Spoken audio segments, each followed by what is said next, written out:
Hey everyone, welcome back to Fam Talk Podcast. Today, we are talking about something that sounds very simple, but for millions of people, it can actually feel like a huge challenge: speaking English without fear. You may understand English when someone speaks to you, you may watch English videos, listen to podcasts, read English posts, and even know a lot of vocabulary, but when it is your turn to speak, suddenly your mind becomes completely blank. You start thinking, what if I make a grammar mistake? What if they laugh at my pronunciation?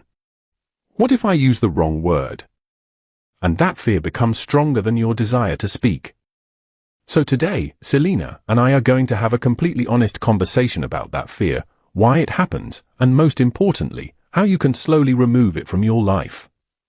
This is not going to be a complicated English lesson. We are simply going to talk, share experiences, and give you some practical ideas that you can actually use in your daily life. Exactly, Cristiano. And I think the first thing people need to understand is that being afraid of speaking English does not mean that you are bad at English. Sometimes, you actually know much more English than you think. The problem is that you are trying to be perfect before you allow yourself to speak. You are translating every sentence in your head, checking every grammar rule, thinking about your accent, and trying to find the perfect vocabulary. By the time you finish constructing one sentence mentally, the conversation has already moved forward. And then you become even more nervous. I have seen people who can write really good English but become extremely quiet when they have to speak. So I think our real enemy is not English itself. Our real enemy is the fear of making mistakes in front of other people. That's such an important point, Selena. I remember when I was younger, I used to think that confident English speakers never made mistakes. I thought confidence came after becoming fluent. But later I realized that I had completely misunderstood the process. Confidence does not usually come first. You speak, you make mistakes, you survive those mistakes, and then your confidence slowly grows. Think about learning how to ride a bicycle. You don't sit on the bicycle for 6 months studying how to balance before you actually ride it. You get on, you wobble, you fall sometimes, you learn what went wrong, and eventually your body understands what to do. Speaking a language works in a very similar way. Your brain needs practice, not just information. You can learn 10,000 words, but if you never use them in real conversations, those words will remain passive knowledge. And there is another problem that makes people afraid. They compare themselves with fluent speakers. They hear someone speaking English very smoothly and immediately think, I will never sound like that. But you have to remember that you are comparing your beginning with somebody else's years of practice. Maybe that person has been speaking English every day for 10 years. Maybe they grew up speaking English. Maybe they have worked in an English-speaking environment for years. You cannot compare your first 100 conversations with somebody else's 10,000 conversations. Instead, compare yourself with yourself. Ask, can I speak a little more comfortably than I could 3 months ago? Can I explain something today that I couldn't explain before? Those are the comparisons that actually matter. Language learning is personal. Your progress doesn't have to look like somebody else's progress. Absolutely. And I want everyone listening to remember one sentence: you do not need perfect English to communicate, you need enough English to express your idea. That difference can completely change the way you learn. Imagine you want to say, yesterday, I went to the supermarket because I needed some vegetables, but it was very crowded. You don't need to make that sentence extremely advanced. You can simply say, yesterday I went to the supermarket. I needed some vegetables. There were many people there. Is that perfect, advanced English? Maybe not. But is the message clear? Yes. Communication has happened. The goal of speaking is not to impress people with complicated vocabulary. The goal is to make another person understand what you mean. And sometimes simple English actually sounds more natural. People who are learning English often believe that using difficult words makes them sound intelligent. They search for fancy vocabulary when a simple word would work perfectly. but native speakers use simple words all the time. Instead of saying, I am experiencing considerable exhaustion, you can simply say, I'm really tired. Instead of saying, I would like to obtain some information regarding this matter, you can say, I want to know more about this. Simple does not mean weak. Simple means clear. If your goal is to speak confidently, start with the English that you already have. Don't wait until you have an enormous vocabulary. That's why I think one of the best exercises is talking to yourself. Some people laugh when they hear this, but honestly, it works. You don't need another person to practice every single day. When you wake up, describe your morning in English. Say, I'm getting out of bed. I'm going to brush my teeth. I need to make some coffee. I have a busy day today. When you're walking, describe what you see. There are people walking on the street. The weather is nice. There is a car parked over there. It may feel strange during the first few days, but your brain starts becoming comfortable with producing English without waiting for someone else to ask you a question. And that is exactly what you need if you want to reduce hesitation. I completely agree. And you can take that exercise one step further. Don't only describe what you are doing, talk about what you think. For example, imagine you are sitting alone after a long day. You can say, today was stressful because I had a lot of work. I was tired in the afternoon, but I finished everything. Tomorrow I want to wake up earlier because I have a few important things to do. Now you're not just practicing vocabulary. You're practicing real communication. You're teaching your brain how to organize thoughts directly in English. And that is much more useful than memorizing random sentences from a textbook. Your life itself can become your English classroom. But Selena, let's talk about something that I think stops a lot of people: pronunciation. Many people are scared because they think their accent will sound funny. They believe they have to sound exactly like an American or British speaker before they can speak confidently. What would you say to someone who feels embarrassed about their accent? That's powerful. And I think the same principle applies to grammar. Grammar matters, but grammar should help communication, not stop communication. If you are speaking and suddenly realize that you used the wrong tense, don't freeze. Keep going. You can correct yourself naturally if necessary. For example, you might say, yesterday I go, sorry, yesterday I went to the store. That's completely normal. Native speakers correct themselves too. People change sentences while speaking all the time. So if you make a mistake, don't treat it like an emergency. Treat it like a normal part of conversation. Yes, and I want to add something for people who are always waiting for the right time to start speaking. There is no perfect time. You don't suddenly wake up one morning and think, today I am finally fluent. Fluency is built through hundreds of small moments. Your first conversation may be uncomfortable.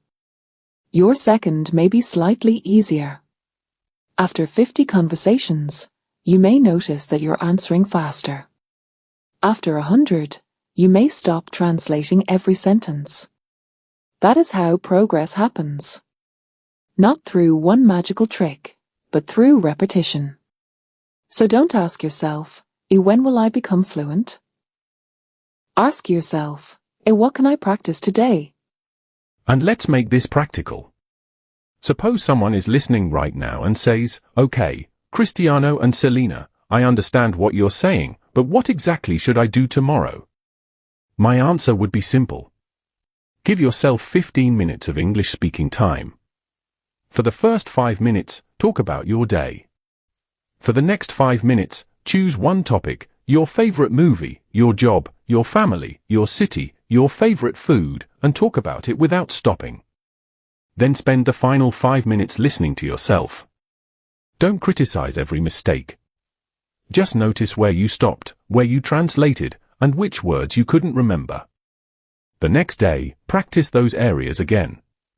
And if 15 minutes feels difficult, start with 5. 5 minutes is better than 0. That's another mistake people make. They create huge plans that they cannot maintain. They decide they're going to study English for 3 hours every day, memorize 50 words, watch 2 movies, practice grammar, and speak with someone for an hour. They do it for 2 days, get exhausted, and then stop completely. Consistency is more important than intensity. 5 or 10 minutes every day can create a powerful habit because your brain keeps meeting the language regularly. Once the habit becomes comfortable, you can increase the time naturally. There's also a very simple trick I love: stop translating everything word by word. Translation can be useful when you're learning, but if you depend on it for every sentence, your speaking speed will remain slow. Instead, start connecting English words directly with ideas. When you see a glass of water, think water, not your first language followed by water. When you're hungry, think I'm hungry. When you're tired, think I'm tired. These tiny connections gradually create a direct pathway between your thoughts and English. And once that pathway becomes stronger, speaking becomes much faster. Yes. And don't be afraid of repetition. People often think repeating the same sentence is boring, but repetition is how your brain builds automatic language. If you learn the sentence I'm not sure what you mean, you use it 10 times in different situations. I'm not sure what you mean. I'm not sure what he means. I'm not sure what happened. I'm not sure if I can come. You're taking one structure and turning it into something flexible. That is much more useful than memorizing 20 unrelated sentences. Learn patterns, not just individual words. I also think people should practice phrases that help them keep a conversation alive. Sometimes you know what you want to say, but you need a few seconds to think. Instead of becoming silent, use natural phrases like, "Let me think for a second, that's a good question, I'm not sure, but I think," or "How can I explain this?" These phrases give your brain time. You don't have to answer immediately with a perfect sentence. Real conversations have pauses. The goal is to learn how to manage those pauses without panicking. And that's a huge confidence skill. Confidence doesn't mean you never hesitate. Confidence means you know what to do when you hesitate. You can slow down. You can repeat yourself. You can ask someone to repeat a question. You can say, could you say that again?" You can say, I didn't catch that." These are not signs of weak English. They are communication tools. In fact, a person who knows how to handle a difficult moment can sound more confident than someone who knows a lot of vocabulary but becomes completely silent whenever they don't understand something. Let's talk about fear of judgment, because I think that's the deepest issue. Sometimes the problem isn't English. It's what we imagine other people are thinking about us. We imagine that everyone is watching our grammar, our pronunciation, our mistakes. But most people are busy thinking about themselves.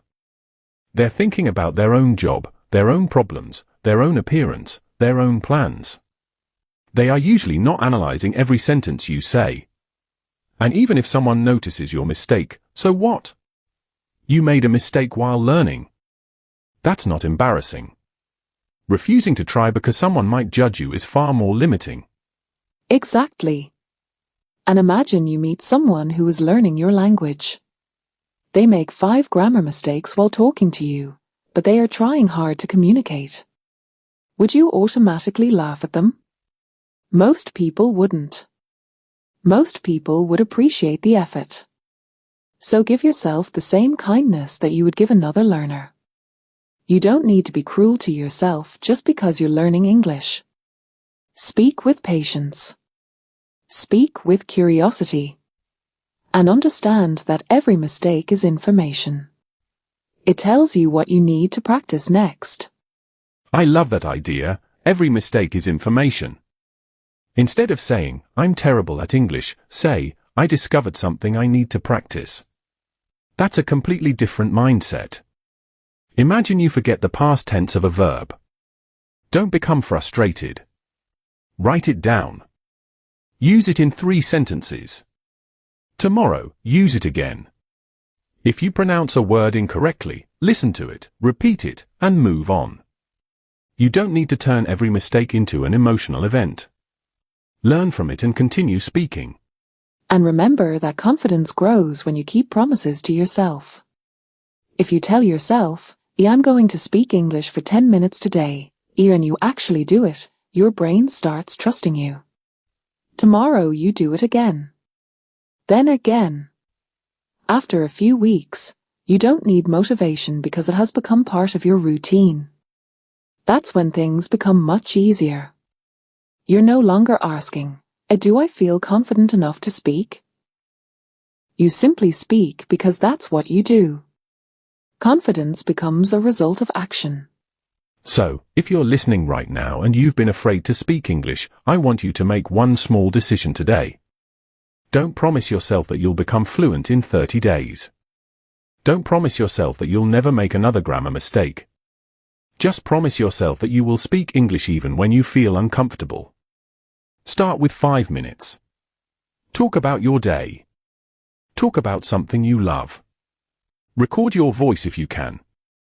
Listen to it later. You may not like your voice at first, and that's completely normal. But after a few weeks, you'll hear changes. You'll hear fewer pauses. You'll hear faster responses. You'll hear yourself becoming more comfortable. And one day, something very interesting will happen. You'll be in a real conversation. Someone will ask you a question in English, and you will answer without translating the sentence in your head first. You may not even notice it immediately. You'll simply answer. Then later you'll think, oh wait, I just spoke English naturally. That moment is incredibly motivating because you realize that the practice is working. It may take time, but it happens. The important thing is not to quit during the uncomfortable stage. Every skill has an uncomfortable stage. You have to pass through it before it becomes natural. Before we finish, I want to give everyone one final challenge. Tomorrow, choose one ordinary activity and speak about it entirely in English. Maybe you're making breakfast. Describe everything. I'm making coffee. I'm heating some water. I'm looking for a spoon. I think I need more sugar. Maybe you're getting ready for work. Describe that. I need to get dressed. I have a meeting today. I don't want to be late. It sounds simple, but this is exactly how you train your brain to use English in real life. You don't need a special classroom. Your room, your kitchen, your street, your workplace, everything around you can become practice. And when you make mistakes during that challenge, smile and continue. Don't stop the entire exercise because one sentence was wrong. Your goal isn't perfection. Your goal is communication. The more comfortable you become with imperfect English, the more likely you are to eventually develop better English. That's the funny thing about language learning. Sometimes the person who is willing to sound imperfect improves faster than the person who is constantly trying to sound perfect. So give yourself permission to be a learner. Give yourself permission to pause. Give yourself permission to make mistakes. Most importantly, give yourself permission to speak. That's a perfect place to end today's conversation.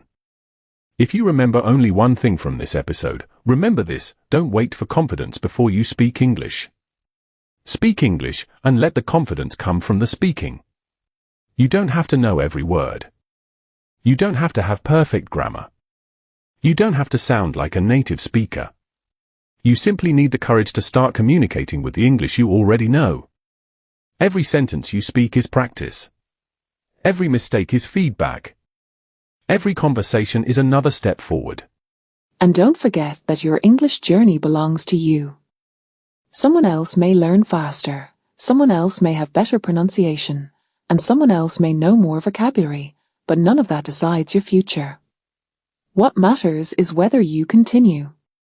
So speak a little every day, listen carefully, learn useful phrases, talk to yourself, have real conversations whenever you can, and most importantly, stop being afraid of mistakes. English is not an exam that you have to pass every time you open your mouth. It is a tool for communication. Use it. Enjoy it. And let yourself improve naturally. Thank you so much for spending this time with us on Fam Talk Podcast. We hope this conversation gave you a little more confidence and reminded you that you don't need to be perfect to start. Start with what you know, practice what you don't know, and keep moving forward. Yes, and wherever you are right now, say one English sentence out loud after this podcast ends. It can be something as simple as, I am learning English, and I am not afraid to make mistakes. Say it once. Then say it again. Because confidence begins when you stop hiding your voice.